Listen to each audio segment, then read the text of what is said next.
Thank you.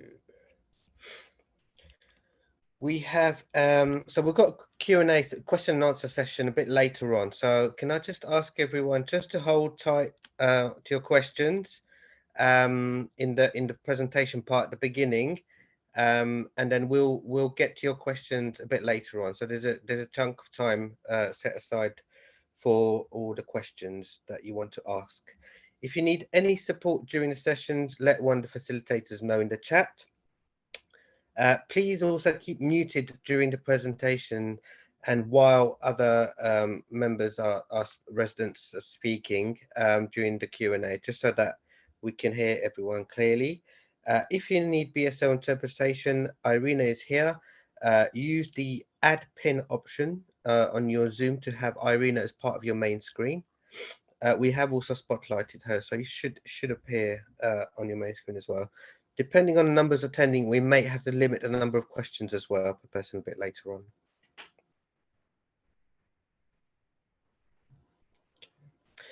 So the reason why we're here is firstly to introduce you to the funding available through this program, which is called People Power Places. Also, we're going to give you top tips on how to cost your projects to make your idea work. And most importantly, we will hope that your project makes a huge difference in Newham. And here's just a schedule of what we're looking to do today. So we're just going through the welcome and housekeeping now. There we go. I think I just clicked the button there. That works. Then we are going to talk a little bit about People Power Places and some tips on how to cost your project at 6:20. At 6:40, we'll be looking at costing projects for public spaces and the catalogue of costs, which is a document that's currently on Newham Co-Create along with the application forms. At 7 o'clock, we'll come to questions. Hopefully we'll have about 25 minutes of questions, and then we'll be sharing the next steps at 7:25 to finish at 7:30.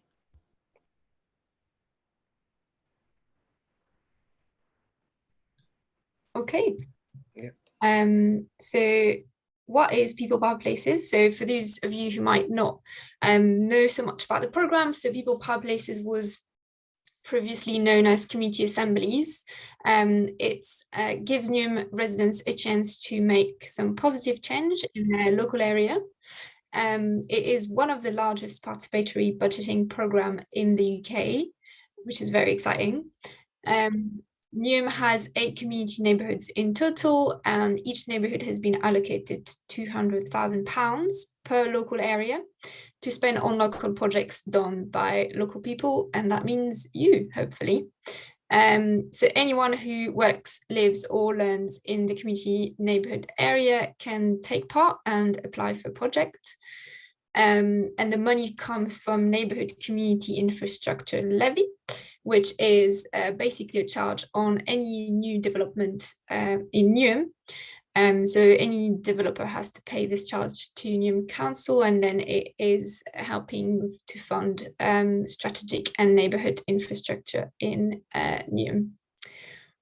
Quite essentially, what are the criteria for NSIL funding? So projects that help with the development and the growth of your area, projects that improve public spaces and infrastructure, and projects that help with the health and well-being of the local community.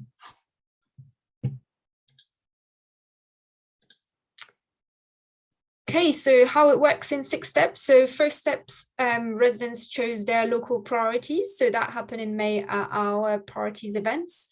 And these will be the basis of the themes of the participatory budgeting program.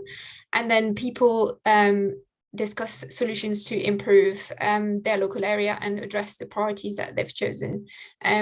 So that's the phase that we're in. So we had our solutions events in June, and then residents and voluntary community and faith sector organizations are invited to put forward project proposals to fund those ideas.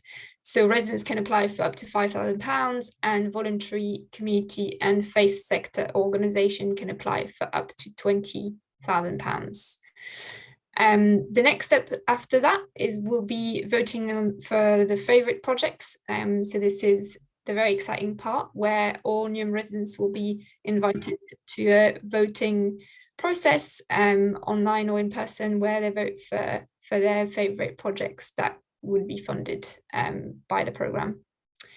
And then the successful projects are delivered by residents and local organisation with the support from Newham Council. And finally, after all the projects that are delivered, we celebrate our achievements. So this is the kind of like 6 steps process of how the programme works. And this is what it looks like in a timeline. So like you can see, we're here at project applications stage. We've got until the 3rd of September to apply for funding. And then the voting events will be in October, November. And then the delivery of projects will happen between January 2024 up until the end of December 2024. And then there will be a phase of evaluation after that. As you can see as well, we've got a lot of support clinics and project clinics happening all along the cycle, and this is to support you to all along the process, basically. So this is part of the support clinic that we are having just now. This is what the 8 community neighbourhoods look like in Newham. So if you're not sure which community neighbourhoods you might be part of, or where exactly you might be putting your project application, you might want to kind of reach out to one of the community neighbourhoods contact details, and we'll put the contact details at the end of the presentation as well, and you can find them on our website. So briefly, if you've not attended a support clinic before, who can apply? So anyone who lives, works or learns in the community neighbourhood area can apply, and voluntary, community and faith sector organisations. You don't need any prior experience or knowledge to apply. You cannot apply if you are part of a working group. So if you are a working group member of People Power Places, you can't apply for funding. And we have done a support clinic already. We have done 2 already, one for voluntary, community and faith sector organisations on how to fill out the application form. And we've done another one for residents on how to fill out a resident application form. So if you do want to apply and you want more information specifically about the project application, we've put the recording on YouTube, the Newham YouTube channel, and it's also on Newham Co-Create. So just make sure you have a look at these recordings if you can attend. So we'll put the link in the chat on where to apply. So this will be on Newham Co-Create, which is Newham's online participation platform. We do also have a print version. So if you want to kind of not filling out online, but printed, then just make sure that you use the print version. And we also have paper applications at Newham libraries. You have until the 3rd of September to apply, but please apply as early as you can. And the reason for that is the earlier you apply, the more support you can have from the community neighbourhood teams who will look at your applications and help you if there's anything that's missing. And obviously we'll talk in a moment about specifically the budget part of the application. After the deadline, the working group and the council departments will process your application, make sure it's feasible, which is why it's really important that you cost your projects in the best way possible, and that's what we're here for. And then the successful applications will be put forward to the voting phase, where residents will be able to vote for their favourite projects.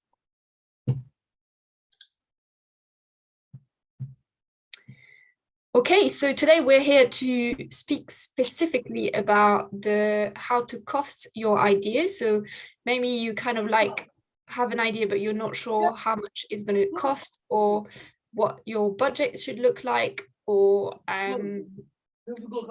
how you, sorry, I'm just going to mute. Yeah, so we're kind of here to kind of make sure to support you on how to build your budget and how to make sure that you cost your project costs properly, so that you don't end up with an application that's not feasible, or even later down the line when you try to deliver your project, you realize that you might not have enough money, for example, or too much money is also possible. So in your project application, which you'll find on your Co-Create on page 12, this is what the budget section looks like. So we ask you to list all the costs associated with your project, and to make sure that you also think about the maintenance of your project. So we'll come back to that, but it's a really important part of the application as well. So we just want to make sure that the projects that are funded through People Power Places are sustainable in long term. So if you, for example, put an application for a planter, it's kind of thinking about how you're going to maintain that in the long term and make sure that, you know, the planter doesn't dry out after December 2024. So that's also kind of a really important part of your application that you need to fill in. That's what we call maintenance costs. If you are looking for any additional funding on top of your funding, then just make sure that you let us know as well. This is to make sure that whatever match funding you might be going for, if you don't receive it, we need to know how that might impact your project. So yeah, we need to be transparent on that. And then there's a tick box, which is value for money, which says, please confirm that your budget makes the most of the available funding to deliver the impact described in your project description. So this is about thinking, obviously, what are the costs that you've put in your budget? Are these the costs that will make the most of the funding available, and you've not kind of spent on unnecessary costs or like high quality costs when it might not be necessary, for example.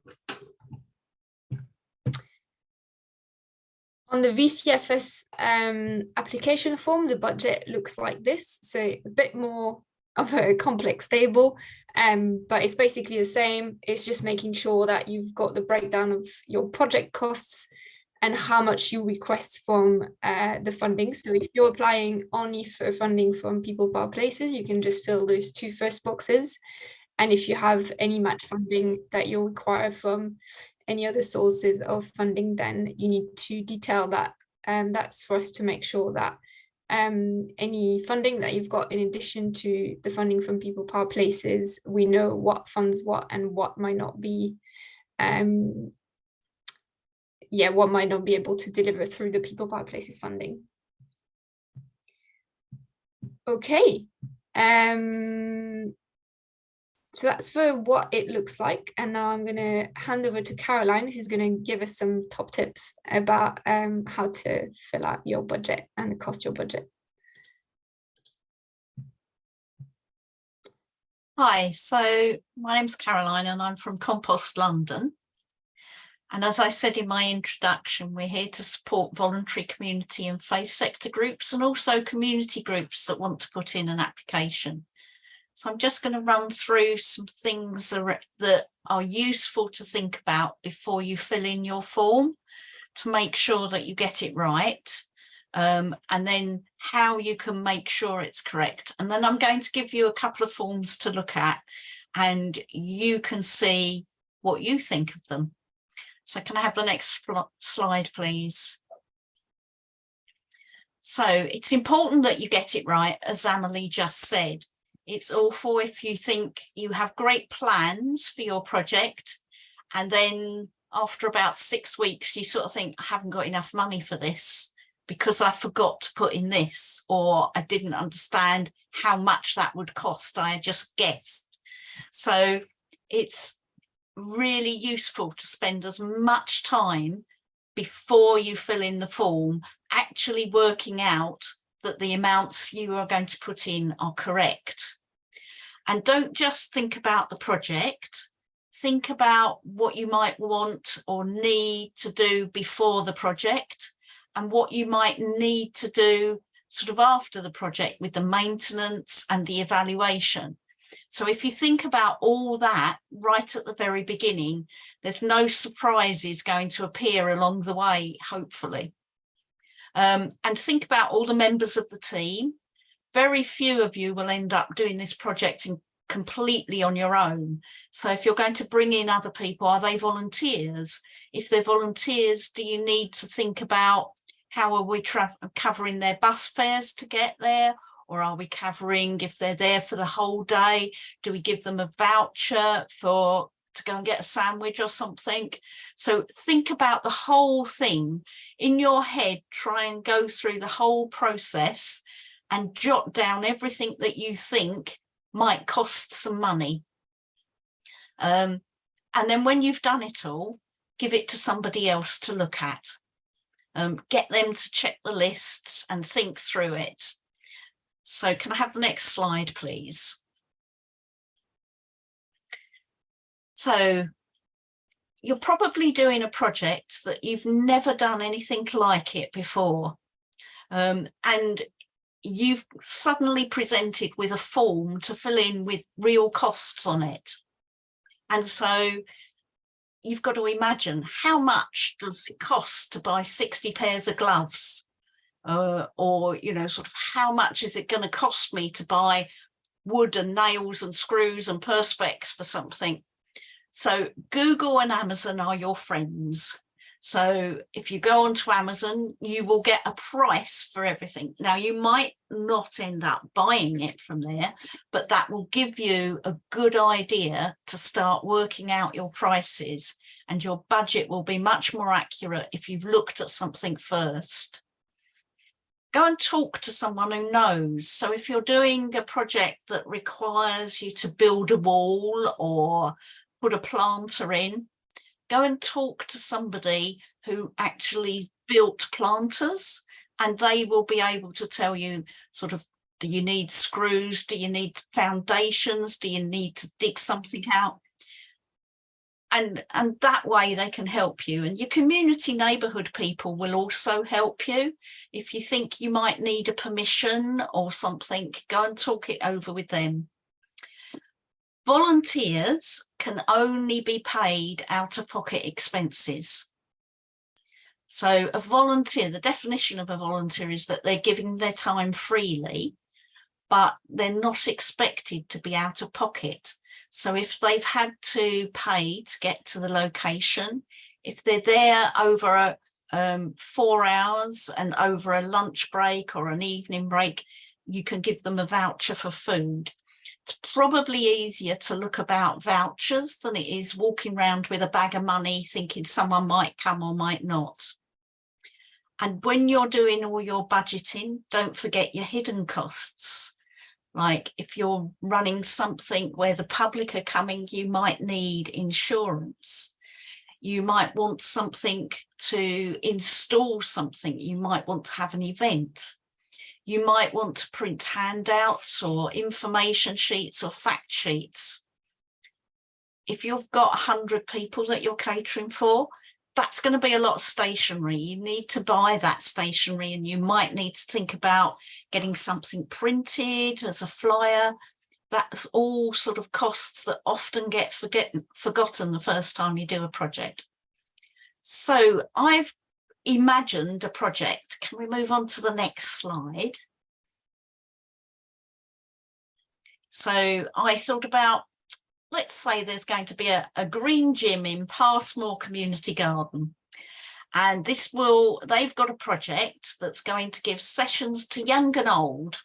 And the idea is at the end of the project, they'll come together with an intergenerational event. And the idea is that they're going to enjoy the outdoors, improve their health and well-being by growing and eating healthy food. So in your project plan, you're going to have 26 after-school sessions for young people to learn about growing and preparing healthy meals with fruits and vegetables. And then you're also going to have 26 sessions for over 55s not engaged in any sort of organisational activity to learn about gardening and growing food at home. And then at the end of the project, there'll be an afternoon of preparing a meal for both groups together on produce that they've grown in their garden or bought in from home. And then you're going to have a big party at the end. So that's the basic project. So if you go on to the next page, this is one stab at a budget. So I'll give you a little bit of time to look at that, just a couple of minutes, and think about whether you think it's a good budget, whether you think that will cover everything.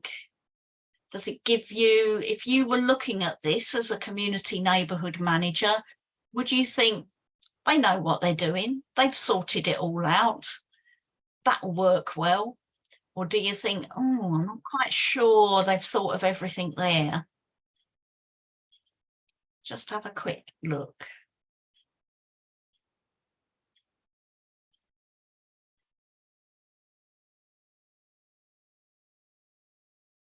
Okay, so that wasn't the best example. There are one or two things missing, and there's also not a lot of detail in it. So the form that you get to fill in as a voluntary and community group just has one single line for your budget, and it's quite easy to forget that you've got to multiply things up. And therefore I've broken it down into 3 columns so that I've got the item and then how many times am I running that item, and then done the sums, and the final column is the costs. So I find that a way to help make sure you haven't forgotten anything, or you've multiplied it by the right thing. So if you do it this way, you'll find it a little bit more helpful. So if we go on to the next slide, this is another version of the budget for exactly the same project. And you can see it's a lot more detailed. So you've thought through what you actually need and what is going to happen. You've corrected the number of sessions. You've given an explanation of what you've got there. So gardening tools, it's not just, yeah, I think I want some tools. I've actually thought through. I need some spades, 20 spades, 20 forks, 20 trowels, 2 wheelbarrows, and then I've costed them all on Amazon and come up with that as a figure. And I've got all my workings out so that if I get this project, I've already done a lot of the work. I know what I want. I've done all that thinking through. I've thought about topsoil and the compost that I might need and the plants and the seeds. I'm going to need insurance in case somebody falls over and takes a lump out of their toe or something. So I need that. And if people are coming in, particularly after school and that, they might want, or these older people are coming in and they're sort of, it's their social event as well. So I'm going to offer them tea and coffee and biscuits to sort of get them all working together. I'm going to need some first aid kits and protective clothing and protective sort of like Wellingtons, gloves and things. And I've costed all those on Amazon, and that's going to come to that amount. And then the final event, I'm going to need to sort of hire a barbecue because we're going to barbecue everything. I need the ink and the paper to do the certificates and the invitations. And I'd quite like a little gift to give to people so that they can take a plant home and remember the project that they did. And to keep all this in the community garden, I'm going to need a shed, and that's okay. I've talked to the community garden. They're going to let me have a shed and a trolley. So I need to buy those, but I've got somewhere to put them. And then I've thought about the maintenance costs. So that's sort of a much more constructive way of doing it. And that will get you to a much clearer figure. So hopefully that's going like that. So if we can move on to the next slide. So as I said earlier, Compost exists to sort of help you and anybody that's putting in a project. So we are quite happy to look at people's application forms before they submit them, in much the same way as the community neighbourhood staff will as well. But we're always happy to look for those.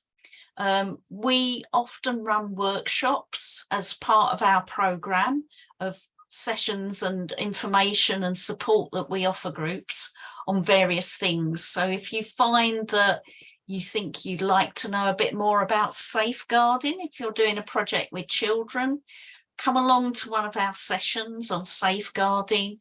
And we run a couple of sessions a term on writing and implementing safeguarding policies.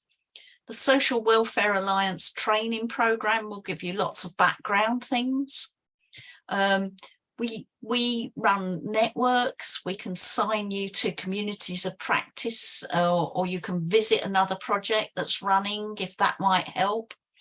We often do meet the funder events. So if you wanted to extend your project or make it bigger, there might be a funder out there that is looking to give money for what you are doing. So there's a number of environmental funders out there, and you can come along and ask us to find out about those. From time to time we run meet the funder events, and you can come along to those and sort of join them in them. And we can also hold your funding if you haven't got a project account yet. So if you want to find out more about Compost, my next slide will give you the contact details. Thank you. And when you get the slides, you can go on to sort of info@Compost and drop us a line. Or you can look at our website, which is www.compostlondon.org.uk. And you can sign up for our newsletter. And you can also sign up to have, once you get the newsletter, you'll have access to our electronic notice board that also has any sort of events that we're running on, but also anybody else that is running an event that wants to publicise it, they can send us some information and we will put it on our electronic notice board for people. So I think that's I think I've run out of time and run out of slides, so I'll move on to the next person and then I'll be around for any Q&As at the end.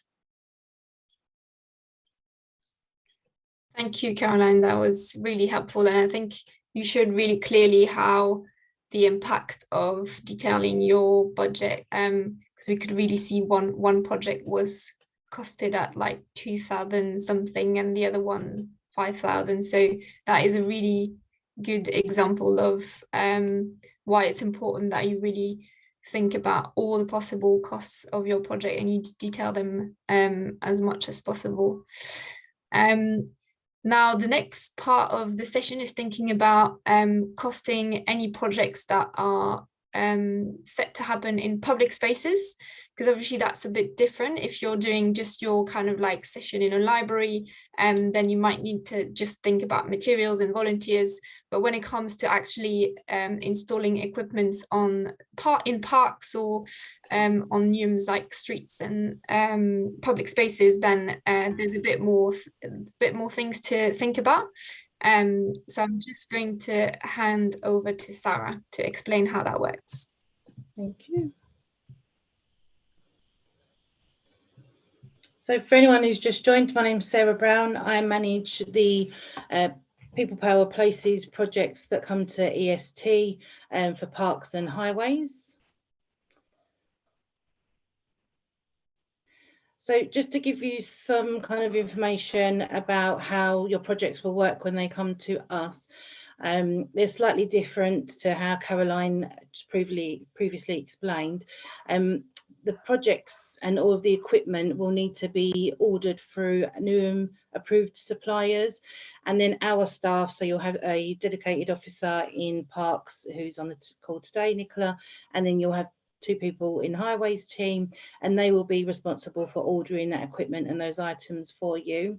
But you'd still need to kind of work with them to do the costing exercise, and we have supplied a costing sheet that has some of the items that we have on the list. There are variation in some of the costings, and you might look at it and think, why does a bench cost so much money? And it's because there's more works involved if a bench was to go into a park, to if a bench was to go on a high street, and they have to be durable products that have to be weather resistant and, you know, put up with a lot of wear and tear, and plus there's a lot of works involved. There's a lot of works involved with building anything on the high street or on the roads, because they have to dig into concrete. So they do a real kind of testing of the grounds and the foundations that's there. So that's why some of the things cost quite a lot. So it's not as straightforward as an Amazon search for us, unfortunately. The Parks team and the Highways team work in conjunction. So the Parks team have other responsibilities. They look at play equipment, they manage the allotment service, any other events that happen in the park, sports equipment, they do all the green flag work. So People Power Places is a small portion of all of the work that they undertake, and they try to do their best to get everything running as smoothly as possible for you. So we are here if you do need any advice and support.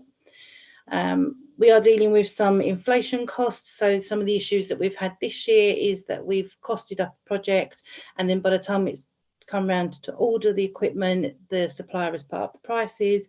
So we are a little bit tied in that respect because we have to work with those suppliers. So just be mindful when you are costing your project at the beginning, there may be a slight increase, and we do put that there should be like a little bit of a contingency to consider if there are those inflation costs applied.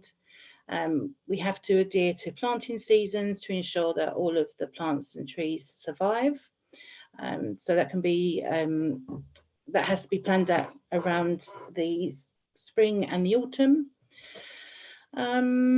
And then the parks also look after the licenses and leases. So if there's anything that's taking place and you think it's parks land, they have to do a check to see if it's on any other person's land, like housing, and then they have to do all the applications and the licenses involved with getting permission to do work on that land. They have to do health and safety checks, they do site visits. Nicola, is there anything I've missed that we do? No, I don't think so. Okay, and then just a couple of examples. So last year project, the residents wanted to replace a swing, and it wasn't just as straightforward as just repurchasing a swing. You have to look at the frame and does that all fit within the same frame. So although something might seem quite straightforward, once the testing and the integral testing has been done, it might be that the whole thing needs replacing. Tree pits, so if you want to plant a tree in an existing tree pit, it's considerably cheaper to do that if you wanted a new tree pit, and that's because the foundations have to be created from new and all dug out. And then we work with other external suppliers like Network Rail, TfL, for anything that happens on their land. We have to get their permission, and that's just something we can't bypass, unfortunately. And some of our projects have been put on hold because Thames Water are out on site where we wanted to install a planter. So that's quite disappointing and unfortunately out of our control. Next slide, please. And this is highways. So highways means anything on a public road, street. So you might have seen some planters or pocket parks across the borough. If you move on to the next slide, please, Emily. And they just have to go through a few more kind of like proposals we needed. You co-design with the officers there, so they do the design of the planters and they're all bespoke made, and any notice boards, they're all bespoke made as well, so they have to fit the right size, and so they will do all of that with you. Any kind of plans that you want for like the planters or any parks. They will work with you and do those plans. They look at other licensing fees for you. Some of these fees, again, they sit with external providers, but we try to work best with them where we can. And it's pretty much all in the points here. I think I've kind of spoke to most of them. Yeah, and just again about TfL and Network Rail, we have to adhere to their regulations.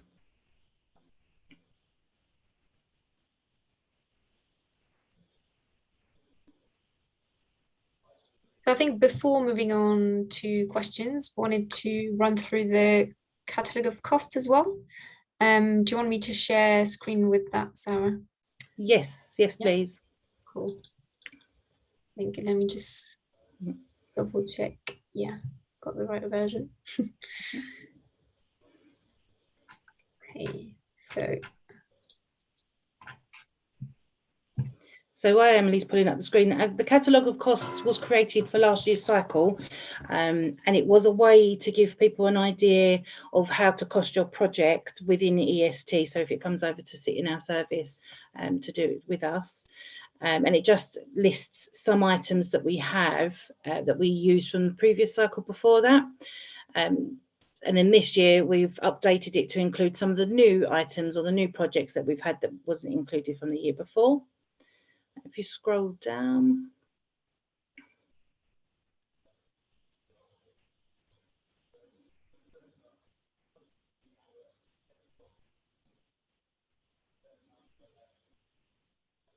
Okay, so these are some of the highways costings that they've put together for us, and again it just explains why a bench, or it gives you information about a bench costing £2,500. It's not just a pure bench that's going in, there is other work that sits around that. That'll be the checks, the installation, and it'll be a robust structured bench due to the location that it's going out on. So there was some concerns that there was £2,500 spent on just the bench, but it's not. There's a whole other piece of work behind it and construction that happens behind that. And equally, as I mentioned earlier, the benches to go on High Street and in parks will be significantly different. But this is kind of a rough estimate. So these may not be exact prices for this year. We've got them to as close as we could. But again, if the inflation increases, they may just vary slightly. And again, it's got some information from some of the previous projects. So we had cycle stand, bike hangers, all of the notice boards, they're made bespoke as well, to bespoke sizes. So it's not just as simple as picking one up from somewhere. We order it to the size and format that you need it to be. And then just some kind of regulations again about the square foot meters of a in-floor planter. And again, it's not just you're purchasing the planter, it will be all the work that comes with that and all of the checks and the sign off and the design that comes with that as well. A tree into an existing pit, you can see it's significantly cheaper than if it was to be a new tree in a new pit. And then the planters, they're significantly different as well. If you have a free standing planter, or if you wanted a timber freestanding planter in a high street or on a main road. So it just depends about the location of where the product is going to be.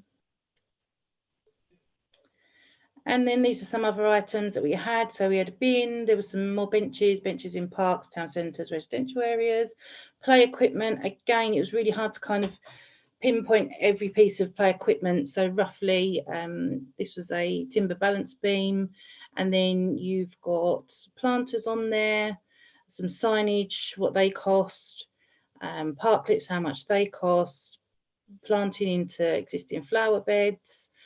Just so there's just some information there for you as well of what we used or what we done last year.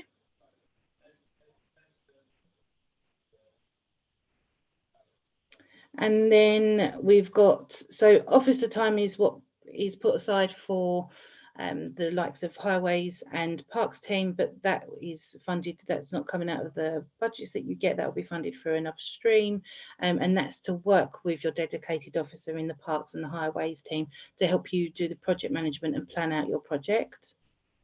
And then we've got the traffic regulations. Again, these are for more highways. So if you've got works on highways, these traffic regulations may need to be considered.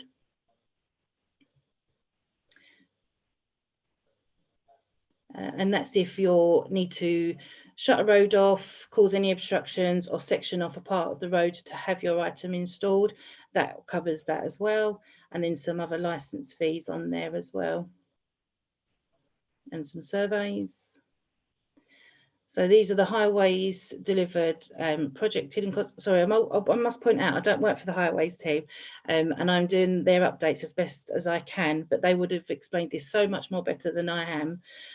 But yeah, this is some of the information that the highways team have sent over on if they have to temporarily section off a road.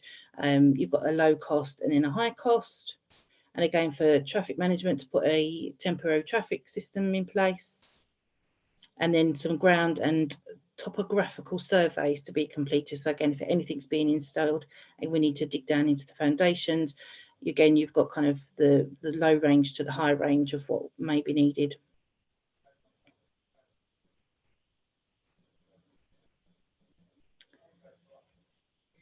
Yeah, and I think that's just all part of some licensing fees.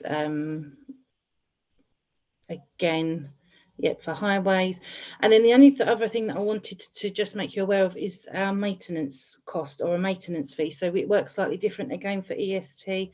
We don't hold back a maintenance fee to be used once the project's completed, but you can purchase your items that you need, and they have to be spent within that same year or the 2 years. And then you can use those materials if you did want to top up any like bulbs or any of the equipment or items, but you can't keep the maintenance fee back to spend it after the project cycle has finished. And that's it for me. Thank you, Sarah. Thank you. Well, that was a lot of information, so I hope everyone's still there, and that was I think that was really helpful to detail all of that. But I'm sure you might have some questions, so we've got about half an hour for questions. Anyone had any questions, any general questions, or even we can also answer any specific questions if you have a project that you might want to put forward and you have, you know, anything specific about your personal project, you can also ask us.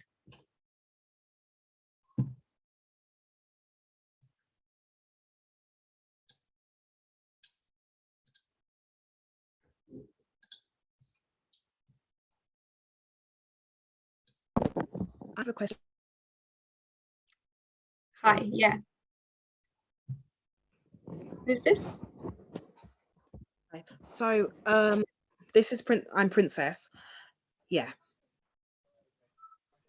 Hi, Princess. Yeah, go ahead. So thank you. So one of my questions is, if I'm hosting an event for the community, can I charge people a small fee, or does it have to be completely free? So that would depend, Princess, on what the fee is for. So obviously, as part of the funding, you should be able to make it free, because that's what the funding is for, right? So if you are asking for funding and you are holding a community project or event, then you should kind of like do it as part of your grant. Yeah. Okay, all right. I just want to clarify. All right, that's fine. Thank you. And just to Thank jump you. in, Can I add something? Can I add something? A question about this charge for some fees a little bit, because if the project is good, the budget is beyond the 20,000, maybe I think can we just charge some small amount to cover all the cost? Otherwise, we're limited by the 20. If you know, some people can't benefit from that. If we charge some small one, we can have a as much as possible the people benefit for this project. What do you think? Yeah, so I mean, that's a very good question, right? So if it goes beyond the £20,000, or if you're resident beyond the £5,000, and you think you're like, you're not going to have budget for making the event free, or you need to have that fee to cover some of the additional costs. In that case, just make sure that this is very clear in your application form. Obviously, the price would have to be reasonable for it to benefit the local community. There's no specific guidance that says everything that you do has to be free.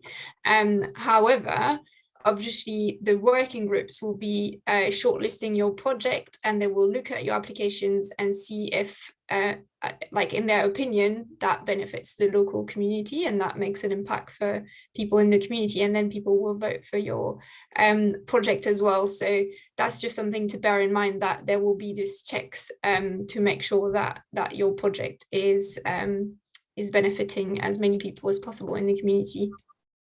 Yeah, just to add to that as well, it's not only just the shortlisting. So if it does get through to shortlisting and gets to the voting stage as well, residents in your community will be looking at your proposal, and if they see that there's going to be a charge in the future, that might not sit well with them. So it you know, you need to bear in mind that it's going to be residents ultimately who's going to be voting for your project, who might, you know, who's going to want to see that in your neighborhood. Okay, is it Cam? Thank you for the presentation. It's been really, really informative. The question that I have is just relating to, just say for example, you've got the costings that are going through. I felt like the detail on the document that has been shared, which I checked before, is really focused mainly on environment and outward bound work, or things that are done outside.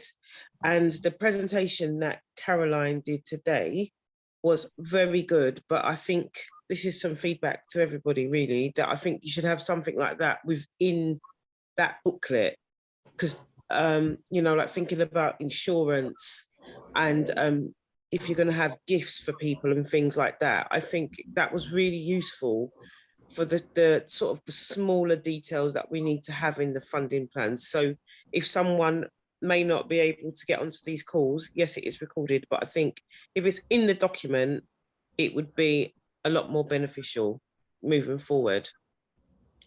That's really So there's a useful. bit of That's feedback for really you guys. useful feedback, actually. Yeah, thank you very much. Thanks. Thank you. Yeah, I think, yeah, thanks for that feedback. I think at the moment, obviously, because the cost of catalogue is specifically for items that would be delivered through our parks team and council services. So for the rest of the costs, please do get in touch with your community neighbourhood team if you have any questions in the meantime, so they can give you that level of support as well. Sorry, who should we get in contact with there, Emily? Sorry. That's your community neighbourhood team. So you know how we said Newham is divided in 8 community neighbourhoods. So each of these community neighbourhood has a senior officer. So for example, Sam is senior officer for East Ham. So we've got the contact details on Newham Co-Create, and if you contact your community neighbourhood, they can arrange one-to-ones to support you with your project application. Okay, very helpful. Thank you. Can we find watch today's course video somewhere, because I was late a little bit, about the 20 minutes or something. I'm missing something, but I would like to. Yeah, we're going to put it up on Newham Co-Create as soon as possible. Might not be today, but you know, we'll do that over next 2 working days, hopefully. Along with, you'll also find the other recordings on there as well, so how to submit an application form for voluntary community and faith sector, and also the resident application form as well. So every time we'll do this, we're going to record it, and we'll always put it on Newham Co-Create, so it'll be there forever if you want to keep watching it. Thank you very much. Kevin, I know you've been waiting. Hi. Yellow, hi. Thank you very much for this meeting. The information was really needed, so thank you very, very, very much. But the question that I wanted to ask is in regards to the budget, and then and it's in regards to salary. How much of the budget is that? How much of it can we use in terms of salary? Let's say if we applied for 20,000, how much of that can we use in terms of just salary? Yeah. So there's two things. So if you're a resident and you apply for up to £5,000, you won't be able to take a salary out of that because you would apply as a volunteer. The only exception if as part of your project you deliver some training, for example, or some specialist skills that need to be delivered, then in that case, that can be done through like freelance contract, but you need to make sure that all the sort of like employment rules are in place, that you've got a proper contract and everything. So you can't kind of like take a salary if you're just a volunteer running the project, right? So that wouldn't be possible. If you are a voluntary community and faith sector organization, that's different. So you might have employees that already receive a salary. In that case, you can only pay staff that's related to the delivery of the project, and you need to really be clear about how the grant is going to fund something specific that is necessary for the delivery of the project.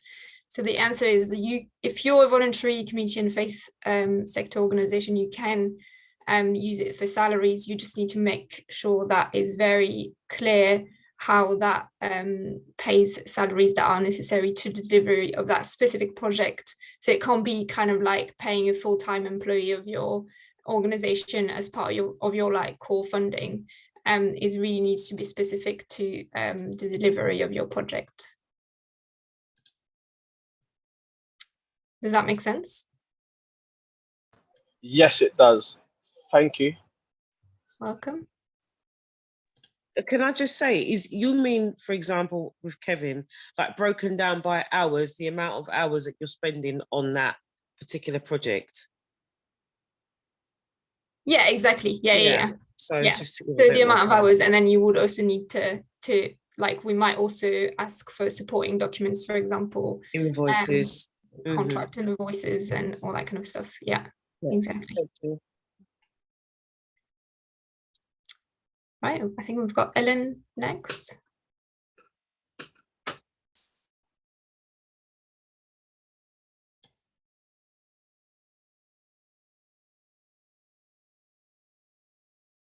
Sorry, just had problems unmuting because my mouse decided to start jumping around. Yes, so one of the questions that I wanted to ask is with regards to, I work in Newham, I work in Stratford. I also have a non-profit making organisation, but it's not registered. So would I be classed as an individual or would I be classed as an organisation? You will be classed as a resident. As a resident. And this is something, yeah. I don't have a charity and I don't have a CLC. Yeah, exactly. So in that case, there is a specific, so as part of the resident application form, there's one page about yourself, which is just for resident that are individuals. And then the page just after that is for unconstituted resident groups. So if you're an organization that is not CIC or a charity, then that's where you need to fill out your information. So that means you're eligible to up to £5,000. And this is something that has changed from previous cycles. So just be aware that unconstituted groups can only. But if I'm an unconstituted resident group, it's still the same as an individual. Exactly. Yeah. Okay. So up to £5,000. With regards to the funding, if I have an account already, would I still need to host the funding need to be hosted by somebody else in the borough? So if you have a treasurer's account, not your personal bank account, then you don't need to go through Compost. And in that case, you don't need to have the sort of 2.5% fee that goes with it. So you just need that. There's a question about this in the application form. So just make sure that you fill that out as well. Okay. Also, so one of the things that I want to do is a workshop, and it's a workshop to get people back into work. I'm a career coach. Now, if I wanted to use my book as a basis of that, like purchase the book so that everybody can get a free copy and go through that book, would that be allowed? So you would encourage people to buy your book? No, not encourage people to buy that. Use part of the funding to buy the book, so buy the book in the workshop can get the book for free, and that would be used as a curriculum for the employment workshops. Is that something that's possible? That's a very good question. I think we might need to come back to you on that Okay. specific one. Yeah, that's okay. If you can just pop your email address to a private chat to either Chris or me, then we can have a look at that specifically. Cool. I think there was another question.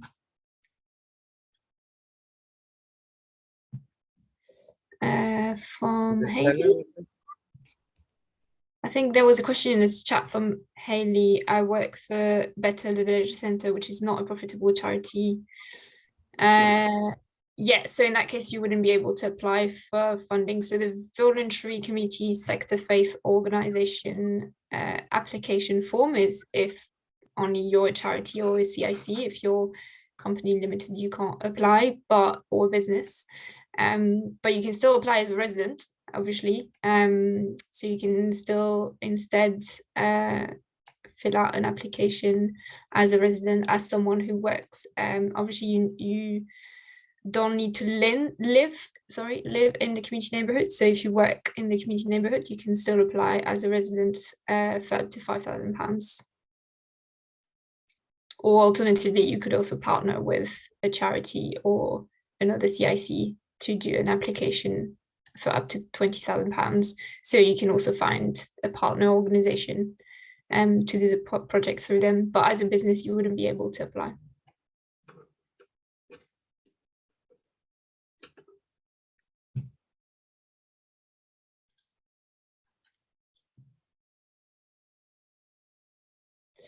Cool. Was there any other question in the chat? Yes, please. It's Kevin here again. Can I ask you, can you apply if you are a private company limited by guarantee? No, that would be the same. So yeah, no, you wouldn't be able to apply. Okay, so is that not regarded as a CIC? Because it's the same kind of work, isn't it? A CIC is a company interest, community interest company, sorry. Gonna get that right. So it will be different. And there is a section in the application form that specifically looks at that.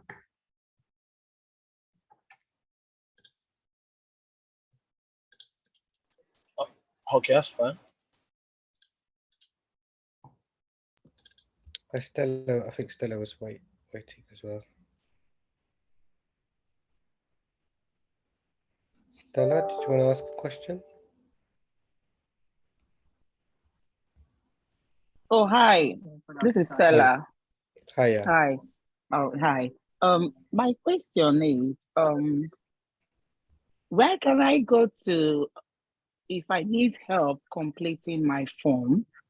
That's one question. And the second one will be, if I am getting an additional help, a professional to help me in the project, and I need to pay her or him some money, how am I supposed to go about it? Thank you. So would you be applying through as a resident or as a voluntary community faith sector organization, Stella? Yeah, to be honest, I think I'll be doing that as a resident for now. Yeah, I think I'm better off starting as a resident. And you will be looking to hire a skilled person to deliver a workshop or to work with me? Yeah. Okay. I think we might have to look into your case and maybe respond to you separately on that one. Okay. So, which is, I think I spoke to you in one of the sessions before. I think you were, Yeah.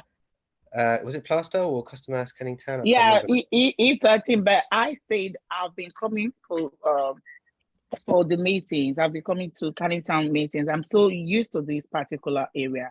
And but I know someone who has got a project. He's got a barber shop down the road. Yeah, Just yeah, after so I was wondering if we could get a project from Canning Town, and so I should be able to as well. yeah, that's fine. Speak to Merdine. I know, I'm sure you've spoken to Merdine before. From Custom House Canning Town Library. I'm not sure. Yeah, I think I think it's you that spoke to. Yeah, Merdine is the senior officer there. Just book yourself in to speak to Merdine and give your details into her and your queries, and then we can look into that for you. Yeah. Okay, how do I book into there to? That's fine. We're gonna post all the contact details. Have you got access to CoCreate, Neum CoCreate? I'm not sure. Sorry, Chris. Yeah, that's where you get the application form from. Okay. You can request it from the library as well if you. Yeah, that's what I intend to do. I intend to go to the library, and my first question was, how do I get support in completing the form? Where should I go to? That would be so. Whichever neighborhood you're intending to deliver your project in, yeah, so that would presumably be Custom House and Canning Town for you, right? Okay. Yeah, so that means just pop into Canning Town Library if that's local to you, or we can we post the Canning Town email address? I've posted within the chat. I've posted the community neighbourhood emails. It's as a document. CN email. Okay, yes, I see it. Yeah, do you see that, Stella, on there on your chat? There's a Word document. Thank you very much. Okay, I'll have a look. Yeah, thank you. Thank you so much as well. Bye. Sorry, I just want to comment because I did make a mistake. And so the person who was asking earlier about the company limited by guarantee, that is actually allowed. Was it Kemi, your name? Kevin, I think, was it? Yeah. Can't remember. Oh, Haley. I can't remember. So yeah, just to rectify that, if you are a company limited by guarantee, so a not-for-profit with that status, then you are able to apply under the voluntary community and faith sector organization. And on page 7, you have your organizational details. So just make sure that you fill that out. And you've got 4 different. I'm just going to mute Tarina. So you've got 4 different options under the voluntary community and faith sector organization application form: company limited by guarantee, community interest company, registered charity, or affiliated to a regional or national organization.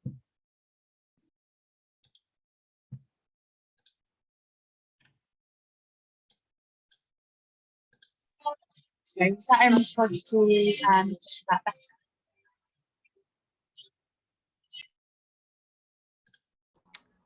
Was this? Is there any more questions?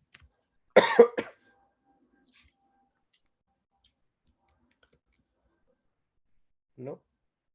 Was that in response to the question about better? Sorry, we can hear someone, but not really properly. Not sure who is trying to speak. Hi, this is Dean Armand from the Custom House Bookshop. Hi, Dean. Hi, Dean.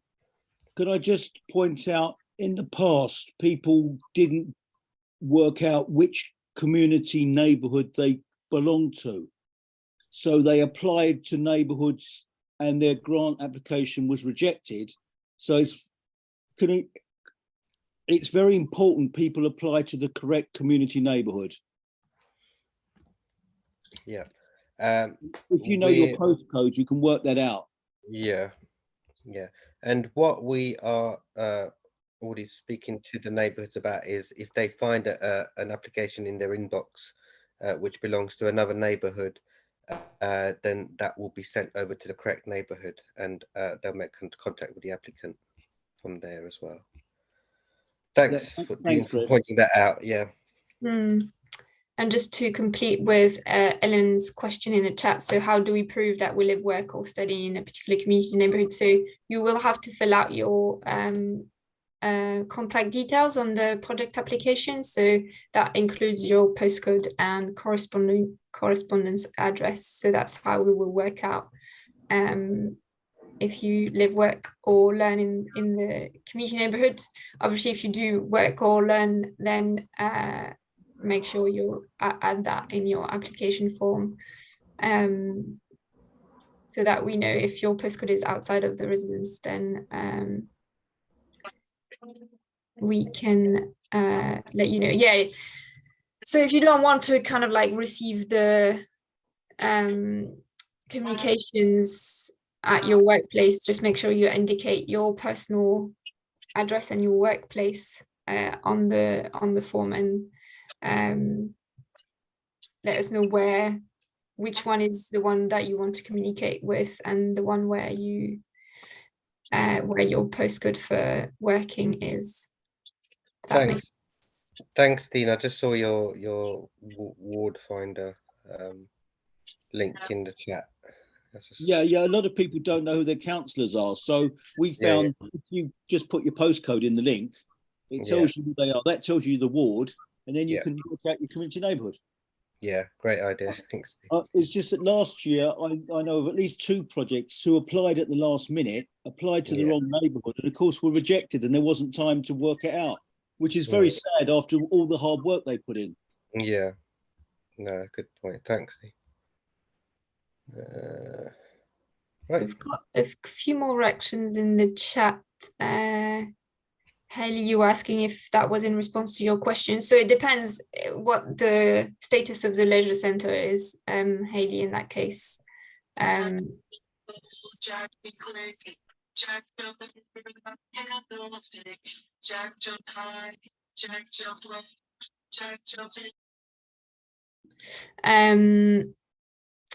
Yeah, so Hayley will depend on your status. And then we had a few more questions about what the proposal needs to answer. So yeah, it needs to address one of the 3 local priorities for your neighborhood area. So you just need to make sure on the project application you can check which local priorities are chosen for your community neighborhood. So on page 6 of the application form, and in that case you need to respond to at least one of the priorities. And then another one from Ellen: do you recommend that we stick to the priorities for our community neighborhood? So yeah, you have to address at least one of the priorities for your specific community neighborhood. So if, for example, if Green Street hasn't chosen environment and public spaces, so you can't say that your kind of application addresses environment and public spaces if you apply for Plasto, for example. 1 is enough, so we're not kind of like scoring higher if it addresses more priorities than 1. So that's fine. Obviously, then people would vote for whatever projects they think are most relevant, but you don't need to kind of address more than 1 priorities. Just to mention as well, I mean, all the questions on the application form are there for a reason. So the more you just make sure you fill out in full every question, because when it comes to shortlisting, you want to be able to provide a strong application so that all the questions are answered in full, and whoever's shortlisting your application can see that and hopefully put you through to the voting stage.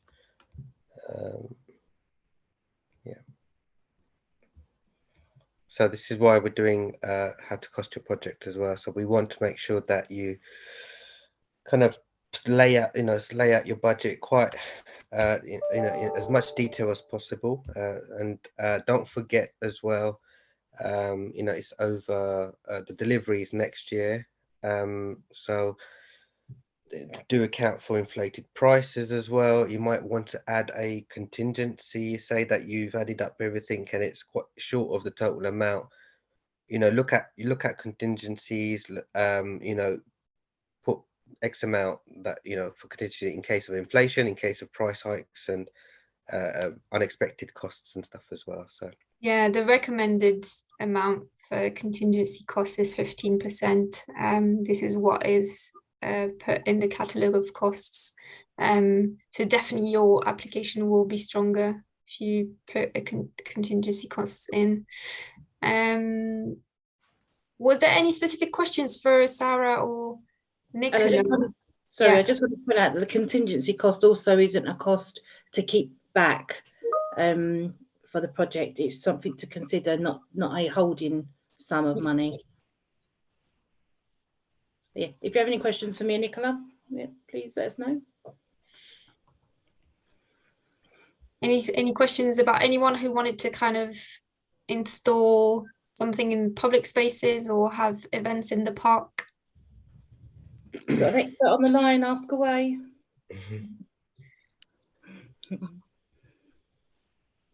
So I hope there's, what was it, almost 20 people here. So I hope everyone's going to put in an application. That's the main thing. And don't forget that your individual neighbourhood teams are there to support you along the way as well.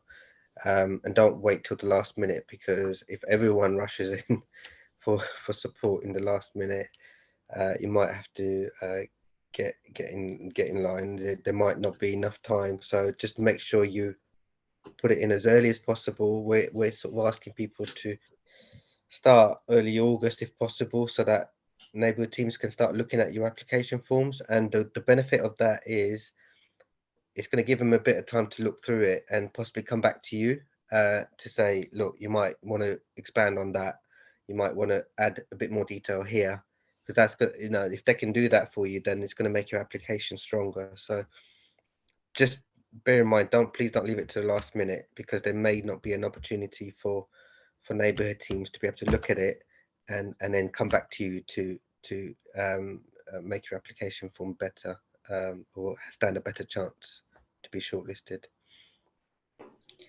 Can we just get an answer in regards to Obi's question, where she has put in the chat, does that mean that she can apply through to Canning Town?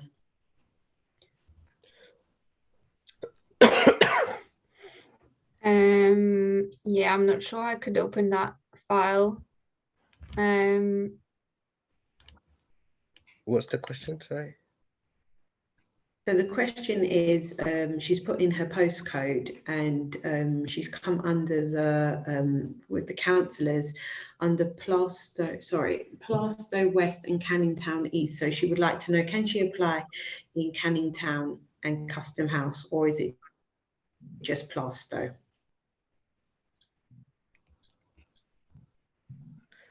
I think that one on the map was the Plaistows neighbourhood, wasn't it?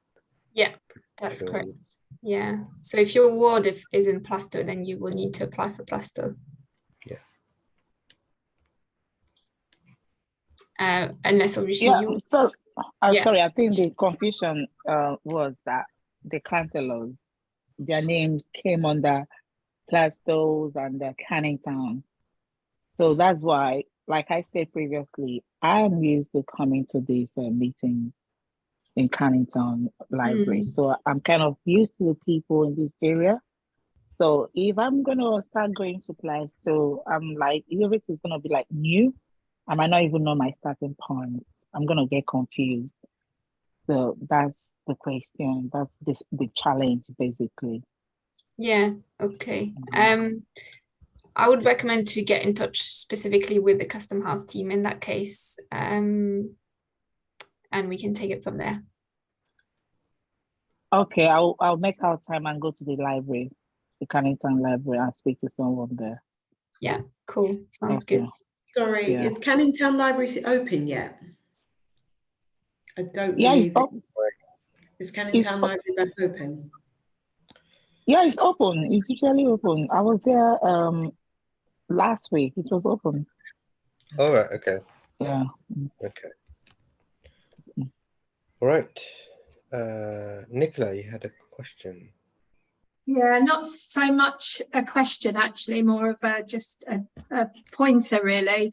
I'm from the Park Service. I just wanted to say that if you are putting a project in a park or open space, if you can put those in early, because we do need to go to suppliers to get costings, and so we need as much time to make sure that you've got the right costings on your project before it gets to the date. I think 3rd September, Emily? 3rd of September, yeah.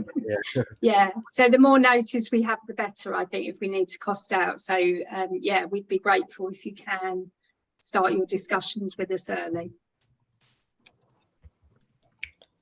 Okay, so if there's no more questions, Emily, should we go to the next Yeah, slide? I'm just responding in the chat. So the deadline is the 3rd of September, and the project delivery will be from January 2024 to 31st of December 2024. And this gap is to allow for us to assess the project applications, making sure they're feasible. Then they go through the vote, and then we need to kind of do all the paperwork, grant agreements, and all of that by the end of the year, and then you can start delivering your projects from January.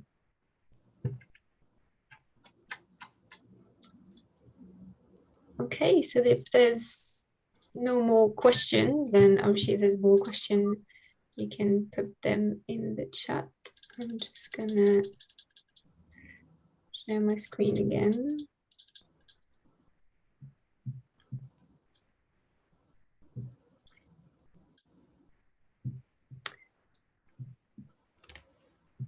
There you go. Okay. Right, so next steps. Thank you everyone for joining us this evening and giving up your time. I hope it's been helpful. So if you do, like we mentioned earlier, if you do need more help, please contact your local team. If you look at the application form right towards the end, there's all the contact details for all the neighborhoods as well. And like Dean suggested, make sure you look up your postcode and send it to the right neighborhood team as well when you've done your application form. Most importantly, spread the word as well. Let your neighbors know, let family members know, let your friends know. And most importantly, make sure you put an application form in. And I'm sure you wouldn't give up an evening if you weren't serious about it. So I hope to see a lot of applications as a result of some of these support clinics and some great ideas. There's been some great ideas being suggested in our solutions events over the last month or so. So looking forward to seeing some of these applications come through. But again, I can't emphasize this enough, but make sure you make that contact with your local team. They'll be able to give you that extra support to make sure your application is strong as well. So do that as early as possible. Like Nicola said, we want to see these applications as early as possible so we can do some of the legwork beforehand, and again, get accurate costings and feasibility done pretty early as well. So thanks for me. There's also if you can spend a couple of minutes to tell us how this particular session went for you, we'll be posting a feedback link into the chat right now. Really appreciate if you could spend a bit of time just telling us how this session went for you. I'm going to pass it over to the rest of my colleagues to say the final words before we go. I'm sorry, can I just say something? My name is Esther J, and I live in Canning Town. I work also, my projects are in Canning Town, but it's quite difficult to see the projects, the grant funding people in Canning Town. You don't even know who to see. But most of my funding comes from outside, like the National Lottery. So because before I got the funds from National Lottery, I was trying to get people from Canning Town to say, oh, I've got this idea, I've got that idea, but I couldn't find anybody. So hopefully, maybe. Okay, so you had trouble getting in touch with the team. Is that what you're saying? All right. Okay. We'll we'll make sure that they get into. If you want to private send your contact details to us, we can pass that on. Just don't share it with everyone in the chat. But if you want to send it to either me or Chris, then we can work it out. All right. Thank you. Okay. So as you know, we've got a couple of support clinics that already happened. So just make sure that you kind of watch the YouTube recordings for even more information about how to fill out your project application form. We went through the application form in detail, so Sam ran through each and every single question. So if you do have any more things that you're unsure of, just make sure that you watch this. We also have another support clinic on Monday on how to do a consultation. This is really important if you have a project that you're going to do in a public space, or if that's going to impact your neighbors. It's really important that you know how to consult your neighbors to make sure that they're on board with your project idea. So another really good support clinic to join. So just make sure that you sign up for it if you haven't.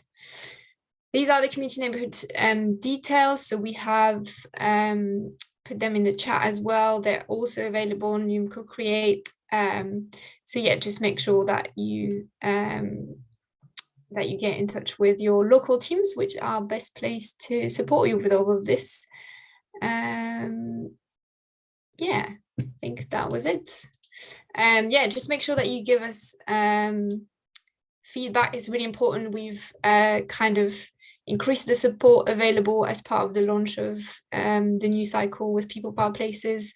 So this is really important for us to know if that's working for you and if there's anything that you want to tell us. So just make sure that you fill that in. Yeah, again, if you do have any more questions, get in touch with your community neighborhood team. And otherwise, just want to thank Caroline and colleagues from other services as well for joining today. And Irina, of course, our BSL interpreter.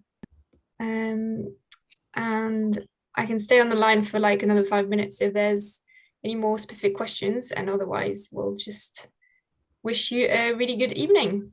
Hi, Angela. I wonder if you could put that slide up about the community, the contact details, because I was just about to screenshot it, then it disappeared. All right. Okay. Yeah. And let me. Thank you. Put that back up.